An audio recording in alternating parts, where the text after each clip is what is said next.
belle semaine pour toi puisque tu viens de lancer vendredi dernier ton nouveau EP. Oui. Donc, nouveau EP qui s'appelle Fleurs sauvages. Pourquoi Fleurs sauvages? Qu'est-ce qui t'a amené à choisir ce titre-là? Oui, dans le fond, j'avais envie de le nommer en français, malgré le fait que toutes les chansons sont en anglais. C'est vrai? Ouais, pour faire un petit clin d'œil à mon envie de commencer à écrire plus en français. Puis dans l'album, dans le EP, j'ai une chanson qui s'appelle Wild Flowers, qui se traduit en Fleurs sauvages.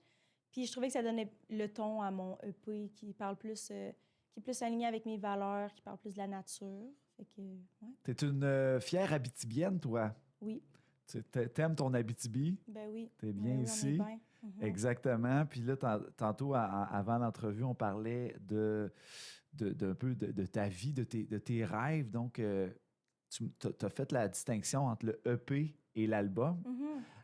Qu'est-ce que c'est la différence entre les deux? Ben, si je me trompe pas, à partir de 8 chansons, on peut dire que c'est un album. Et avant ça, 8 et moins, c'est un EP. Fait que c'est plus petit. Là, finalement, tu as comme un cumulatif. Tu as un album là, de sortie parce que tu as fait un EP de 4 chansons puis un EP de 6 chansons. Pourquoi? Qu'est-ce qui te décide de faire un move et d'enregistrer un EP plutôt que d'essayer de se forcer pour créer un album? Là, Ben, je pense qu'au début, quand j'ai commencé à faire de la musique, à créer mes chansons en studio avec le studio adéquat, j'avais pas plus que 4 chansons. J'avais même pas 4 chansons. Je pense que on s'est dit, OK, on pourrait faire un EP, fait que là, il faut que j'écrive plus de stock. Puis c'est ça qui a apporté à faire un EP de 4 chansons. Puis là, j'avais envie de faire un projet qui était ben, justement de 6 chansons. Ça s'est comme choisi un peu toute seule, mais j'avais envie de faire un projet un peu plus que tu écoutes le EP, la chanson 1 à la 6e chanson, puis que ça suit bien, puis qu'il y a un univers un peu qui concorde toutes les tunes ensemble. Donc, l'univers est complété en ces 6 chansons-là. Ouais. Et là, tu as travaillé avec le studio adéquat. Tu as parlé de Guillaume Laroche, là, avec qui tu travailles régulièrement. Que ça fait partie de ton band, ça? Ou Oui. c'est officiellement ton band? Ben en fait, je travaille avec Guillaume Laroche puis Shawnee Jacques-Godard au studio adéquat. Fait que c'est avec eux que je vais toutes créer les chansons. Puis ensuite, là, ils m'accompagnent sur scène pour Cisco qu'on va faire le 8 août. Ben oui, toi. Ouais. Fait que, mais tu sais, c'est pas tout le temps les mêmes personnes. Là. Ce qui est le fun avec mon projet, c'est que là, on avait fait un show aussi le 14 mars dernier. On était juste 3. Il y avait Shawnee, puis il y avait Étienne Pelchat qui était au drum. Fait que c'est malléable. Mais oui, les gars, ils me supportent dans tout ça. Ben oui, mais là tu as parlé de Cisco comme si rien n'était. Sur la scène de Cisco, le 8 août prochain, c'est quand même pas rien, ça, Audrey? Ouais, c'est fou. C'est fou. Si je disais ça à la petite Audrey de 13-14 ans qui entend parler de Cisco, là, elle capoterait. Puis, tu sais, là, je le réalise là, parce qu'on se prépare pour ça, mais c'est gros pour moi. Là. Je suis vraiment contente. C'est un travail quand même. C'est pas ton travail principal, ton rôle d'artiste, compositrice, interprète. Qu'est-ce que tu fais dans la vie? Je suis barbière ici à Amos. T'es barbière à Amos. Et donc, on peut te connaître, on peut te rencontrer, on peut même aller te voir à ton salon. Et qu'est-ce qui fait que tu ne... Les opportunités, là, c'est une belle opportunité à Cisco, mais est-ce que ça pourrait aller plus loin, ta carrière, avec ce EP-là? Tu t'attends à quoi, là? Bien, j'ai pas d'attente nécessairement parce que je sais que c'est quand même difficile de percer dans ce métier-là. Là. Ça fait combien de temps que tu fais ça? Ça fait 2 ans. Ça fait 2 ans? Oui. Fait que déjà là, dans ma tête, j'ai déjà réussi les objectifs que j'avais en tête, qui étaient quasiment inatteignables quand j'ai commencé, puis j'ai sorti ma première chanson. Je m'imaginais même pas faire des festivals en Abitibi, tu sais. Fait qu'après ça, me demander un peu c'est quoi mes rêves pour plus tard. C'est sûr que j'ai des artistes que j'aime, que j'aimerais faire leur première partie ou aller explorer la scène, mettons, aller faire un festival au Saguenay ou à Montréal. J'aimerais ça, c'est sûr. Donc, est-ce que toi, là, te comparer aux autres dans des concours, des compétitions comme Petite Vallée ou Granby, est-ce que c'est des choses qui tentent, ça? Hey, je sais pas trop parce que Guillaume, il fait ça, lui, des concours. Puis là, il m'avait dit, ouais, il y a tel concours que tu pourrais faire parce que là, moi, vu que je chante en anglais, il y a beaucoup de concours qui me sont pas accessibles.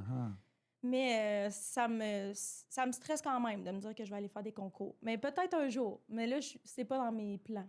Oui. Là, tu me parlais tantôt de l'Abitibi, que tu es bien ici, donc Mhm. ton confort, c'est important. Donc, Ouais, tu vises pas nécessairement la grande carrière non. internationale. Non, ça vient avec beaucoup de sacrifices que Ouais. je ne suis pas vraiment prête à faire, là. Tu réalises ça en faisant Ouais. quoi les soirées, la réalisation de tes spectacles? Ben, en ce moment, je le vis pas, ça. Tu sais, c'est vraiment le fun parce que là, j'ai un show, deux shows, trois shows par été. Fait que là, on se pratique. Mais tu sais, j'imagine des personnes là, qui ont des carrières qui sont vraiment... genre Charlotte Cardin, là, elle est Mhm. super populaire. Elle fait des tournées, elle fait des shows à différents endroits dans le monde. Fait que ça fait que j'imagine qu'elle n'est pas souvent chez elle. Mais moi, j'ai besoin de mon confort, de mon équilibre pour avoir une bonne stabilité mentale. Donc, J'étais avec Audrey Fluet qui vient de sortir son nouveau EP là, la semaine dernière. Audrey, ça serait quoi tes inspirations, comme tu as parlé de Charlotte Cardin, par exemple? Qui t'inspire, toi, comme chanteur ou chanteuse?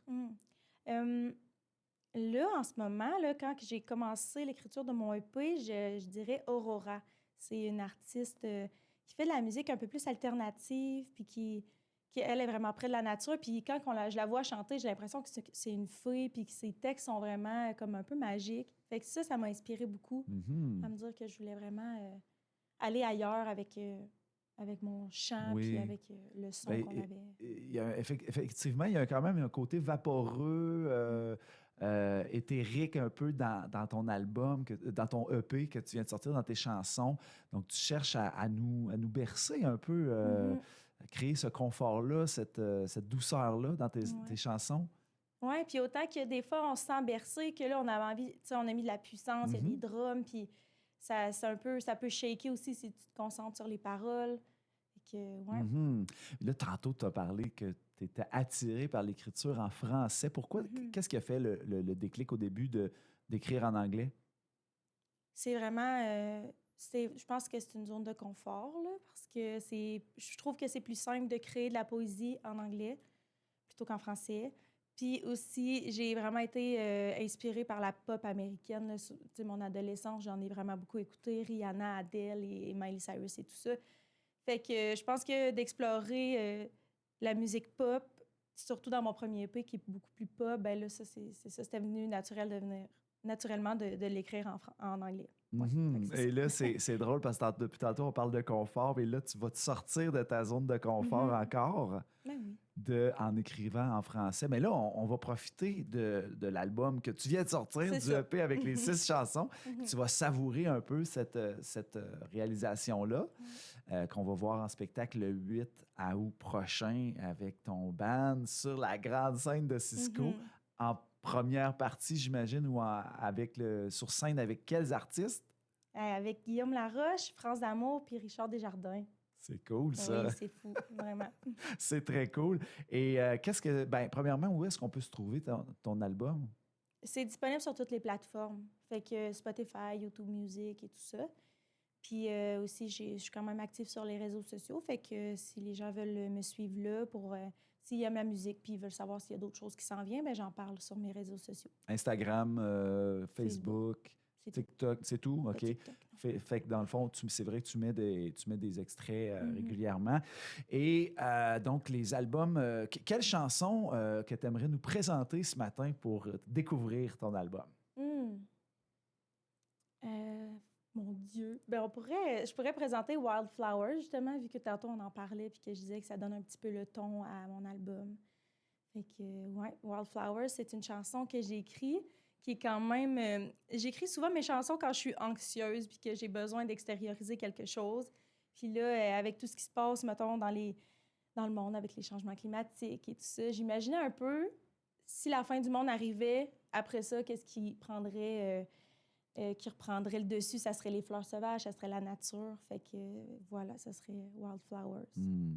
On va la découvrir ensemble, White Flowers, de l'album, du nouvel EP d'Audrey Fluet. Merci énormément d'être venu nous voir en studio ce matin. Merci à toi de l'invitation.